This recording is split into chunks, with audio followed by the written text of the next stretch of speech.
বিধানসভা চত্বর ইতিমধ্যেই তুলকালাম অবস্থা। কেন বলছি তার কারণ ইতিমধ্যে সাসপেন্ড করা হয়েছে বিজেপি বিধায়ক মনোজ ওরাওকে এবং তার সঙ্গে সঙ্গে হুমকি প্রদর্শন করা হচ্ছে যথেষ্টভাবে শঙ্কর ঘোষকেও।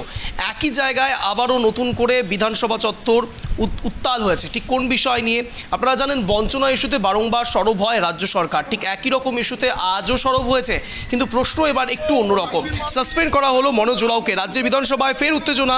যোগ্য প্রার্থীরা চাকরি হারিয়েছেন এই অভিযোগে বিধানসভায় মুলতুবি প্রস্তাব আনতে চেয়েছিলেন বিরোধী দলনেতা, কিন্তু স্পিকার তা খারিজ করে দেন। এরই পর বিধানসভার প্রতিবাদে স্লোগান তোলেন বিজেপি বিধায়করা। পরিস্থিতি আরও উত্তপ্ত হয়ে ওঠে।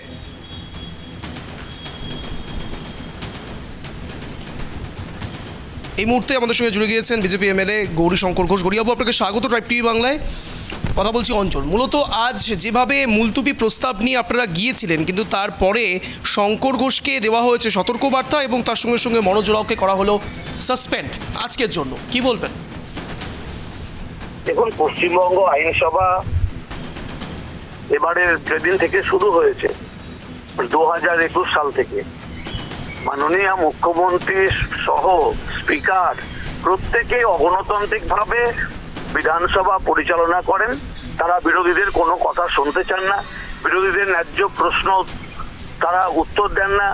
আমি অন্তত পক্ষে 42টা কোশ্চেন লিখিত অ্যান্সার থেকে তার উত্তর আজকে পাইনি।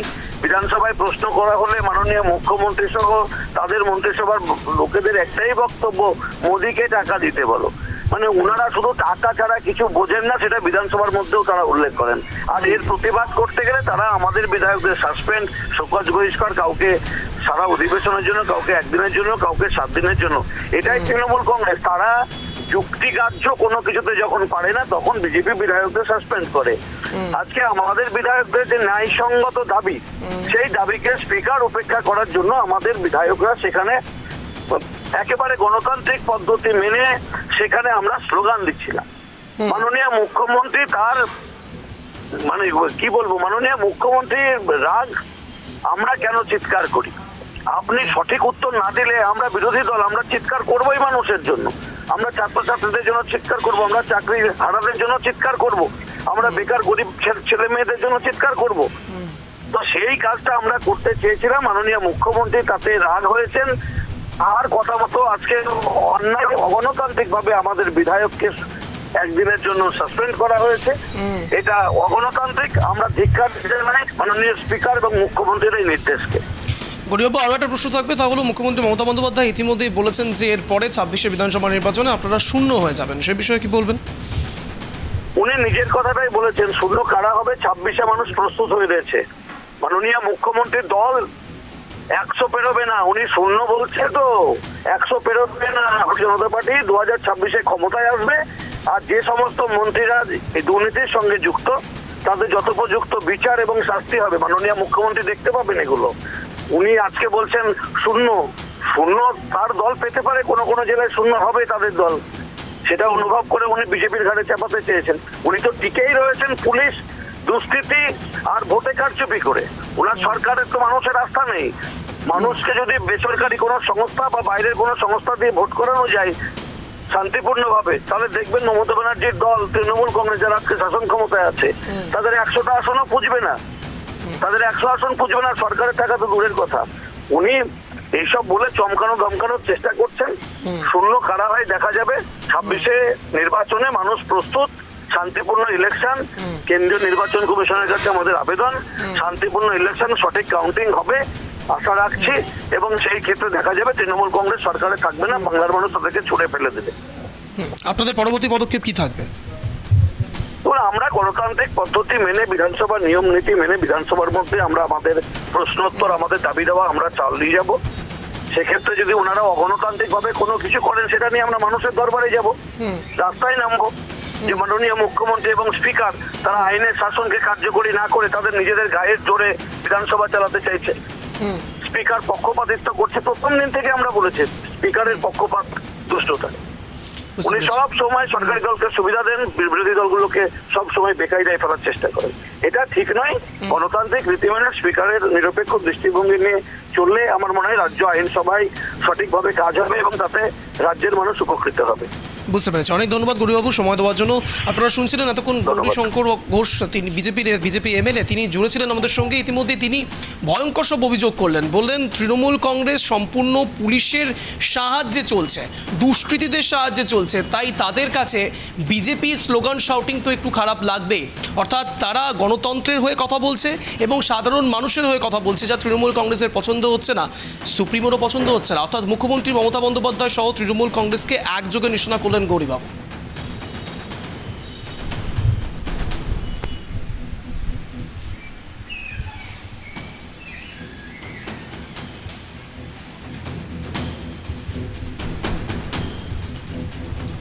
এই মুহূর্তে আমাদের সঙ্গে জুড়ে গেছেন তৃণমূল নেতা ইন্দ্রজিৎ মজুমদার। ইন্দ্রজিৎবাবু, আপনাকে স্বাগত ট্রাই টিভি বাংলা, কথা বলছি অঞ্চল। ইন্দ্রজিৎবাবু, কিছুক্ষণ আগেই গৌরীশঙ্কর ঘোষের সঙ্গে আমরা কথা বলছিলাম, বিজেপি এমএলএ, তিনি বলছেন যে স্লোগান শাউটিং করা হচ্ছে সেটা গণতন্ত্রের জন্য করা হচ্ছে, সাধারণ মানুষের জন্য করা হচ্ছে। বিধানসভার ভেতরে বিরোধীরা কি করবে, এবং ঠিক সে জায়গায় বলা হচ্ছে তৃণমূল কংগ্রেসের সুপ্রিমো মুখ্যমন্ত্রী মমতা বন্দ্যোপাধ্যায় আজ বলেছেন শূন্য হয়ে যাবে বিজেপি 26-এ, উল্টো আপনারা শূন্য হয়ে যাবেন, এমনটা হুঁশিয়ারি দিচ্ছেন গৌরীশঙ্কর ঘোষ। কি বলবেন? যে পশ্চিমবঙ্গের বিধানসভায় বাদল অধিবেশনের আজ দ্বিতীয়তম দিন, সেই দ্বিতীয়তম দিনে মাননীয় মুখ্যমন্ত্রী মমতা বন্দ্যোপাধ্যায় যখন বলতে ওঠেন কেন্দ্রের বঞ্চনার বিরুদ্ধে, 100 দিনের কাজের আটকে রাখা এবং আবাস যোজনার টাকা যে দীর্ঘ সময় ধরে আটকে রাখা হয়েছে সেইটার প্রতিবাদে বলেন বিধানসভায়, তখন বিজেপি বিধায়করা, বিশেষ করে কুমারগ্রামের বিধায়ক মনোজ কুমার ওরাও, তিনি খুবই হট্টগোল করেন।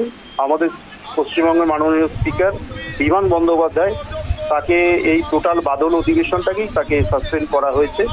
আমার মনে হয় এটা উপযুক্ত, কারণ ওখানে মানুষের কথা বলার জন্য পাঠিয়েছে জনসাধারণ, সেখানে হট্টগোল করার জন্য পাঠায়নি। এক, দ্বিতীয়ত যখন কেন্দ্রের বঞ্চনার কথা বলা হয় ঠিক সেই মুহূর্তেই ওনারা বিভিন্ন বিষয়ে হট্টগোল করেন, চেঁচামেচি করেন, আমরা বিভিন্ন বিষয়ে দেখেছি। সুতরাং ওনারা তো অ্যাকচুয়ালি বাঙালি বিদ্বেষী, বাংলা বিদ্বেষী, কারণ ওনাদের কাজই হচ্ছে বাংলাকে বঞ্চনা করা। তাই বঞ্চনার প্রতিবাদ তো আমরা প্রত্যেকেই করছি। মাননীয় মুখ্যমন্ত্রী পশ্চিমবঙ্গের জনগণের হয়ে সওয়াল করেছেন, এটাই স্বাভাবিক। সুতরাং এই কারণেই সাসপেন্ড হয়েছে। ইন্দ্রজিৎবাবু, একদিকে যখন আপনারা বলছেন যে হট্টগোলটা মেনে নেওয়া যায় না, কিন্তু উল্টো দিক থেকে গণতন্ত্রের যেভাবে সবাই একসঙ্গে ভোট দিয়ে বিজেপি হোক বা তৃণমূল হোক তাদের প্রত্যেক জনপ্রতিনিধিকে বিধানসভায় পাঠাচ্ছেন, তাদেরকে সাসপেন্ড করা হচ্ছে। সাসপেন্ড কি আদৌ তাদের করা হচ্ছে নাকি গণতন্ত্রকে সাসপেন্ড করা হচ্ছে? ইন্দ্রজিৎবাবু, সাসপেন্ড করা হচ্ছে না, যে কথাটা বলা হচ্ছে সেটা যদি ঠিকমতো বলতে না দেওয়া হয়। এর আগেও আমরা দেখেছি মমতা বন্দ্যোপাধ্যায় যখন বলতে ওঠেন তখনই বলার আগেই ওনারা হট্টগোল করেন। তো বলতেই যদি না দেওয়া হয় তাহলে তো পশ্চিমবঙ্গের রাজ্যবাসী মানুষকে বলতে দেওয়া হচ্ছে না, তাহলে আমরাও তো পাল্টা বলতে পারি। সেই পরিস্থিতিটা তৈরি করছেন কেন এরা? যদিও আর কিছুদিন এরা হট্টগোল করবে, তারপরে তো 2026-এ এনাদের কোনো প্রতিনিধি থাকবে না, যেমন কংগ্রেসের অবস্থা হয়েছে, এনাদেরও সেই অবস্থা হবে। আর 8-9টা মাস এই হট্টগোল করে নিক। সুতরাং এই নিয়ে মানুষের যা প্রতিক্রিয়া, আপনারা বিরোধী শূন্য রাজনীতিতে বিশ্বাস করেন? না ভোট দেয়, এখন দেখুন জনসাধারণ যদি ভোট না ওনাদের দেয়, আজকে 34 বছর রাজত্ব করা বামফ্রন্ট একজন প্রতিনিধিকে পাঠাতে পারেনি বিধানসভায়, তাহলে ভেবে দেখুন এই বিজেপি তো এখনো পশ্চিমবঙ্গে ক্ষমতাই আসতে পারেনি, তাদের এই অবস্থা। আগামী দিনে এরা যোগ্য প্রার্থীরা চাকরি হারিয়েছেন, এই অভিযোগে বিধানসভায় মুলতবি প্রস্তাব আনতে চেয়েছিলেন বিরোধী দলনেতা, খুব কি অন্যায্য নয়? মুলতবি করতে চাই একদমই না। এটা যদিও পশ্চিমবঙ্গের বিধানসভার বিষয়, স্পিকার যেটা ঠিক বুঝেছেন সেটাই করেছেন। বেশ, বুঝতে পেরেছি। অনেক ধন্যবাদ ইন্দ্রজিৎ বাবু সময় দেওয়ার জন্য। আপনারা শুনছিলেন তৃণমূল নেতা ইন্দ্রজিৎ মজুমদার, তিনি জুড়েছিলেন আমাদের সঙ্গে এবং তিনি যা বলছেন এক কথায় যে বিজেপি উল্টে থাকবে না, অর্থাৎ পরবর্তীকালে এই যে যা কিছু এখন বলা হচ্ছে বিজেপির পক্ষ থেকে, যা স্লোগান শাউটিং করা হচ্ছে, কিছুদিনের অপেক্ষা, তারপর বিজেপির পক্ষ থেকে এমন কেউ স্লোগান শাউটিং করার মতো থাকবেন না, ঠিক যেমনটা সিপিআইএমের এখন নেই।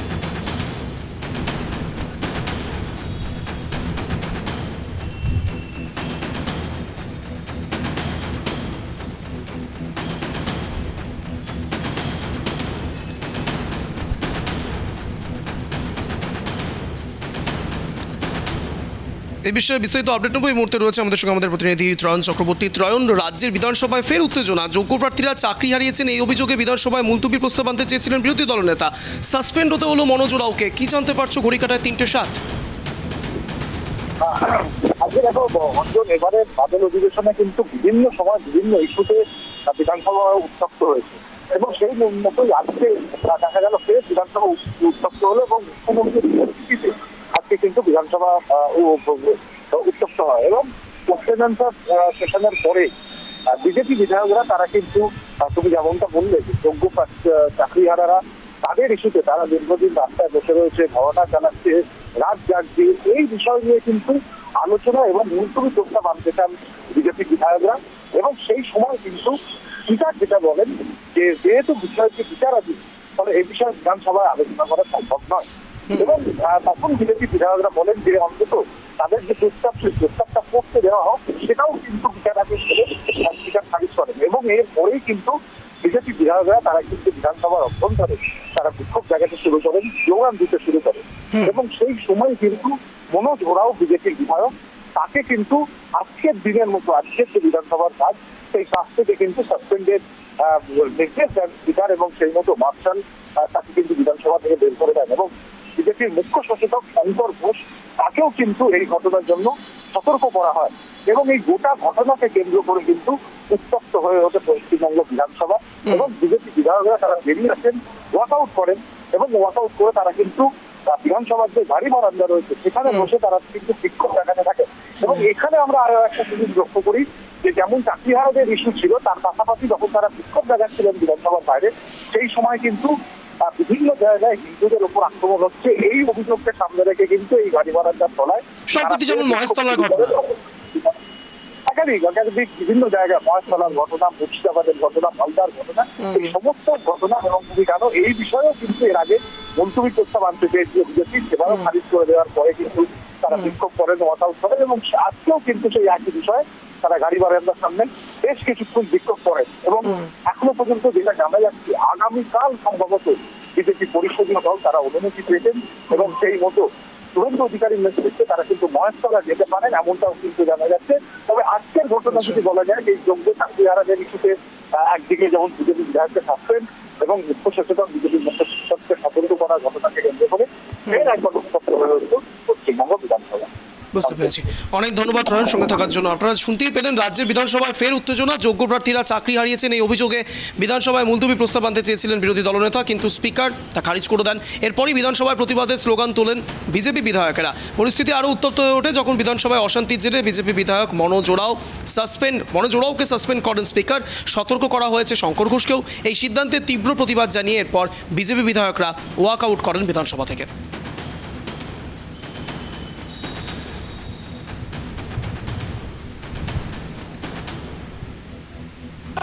আজকে মুখ্যমন্ত্রী যোগ্য অযোগ্য চাকরি প্রার্থী যারা এতদিন ধরে আন্দোলন করছে এদের নিয়ে কোনো কথা বলছেন না, তারা অযোগ্যতা আড়াল করার চেষ্টা করছেন, যোগ্য অযোগ্য কোনো লিস্ট দিচ্ছেন না।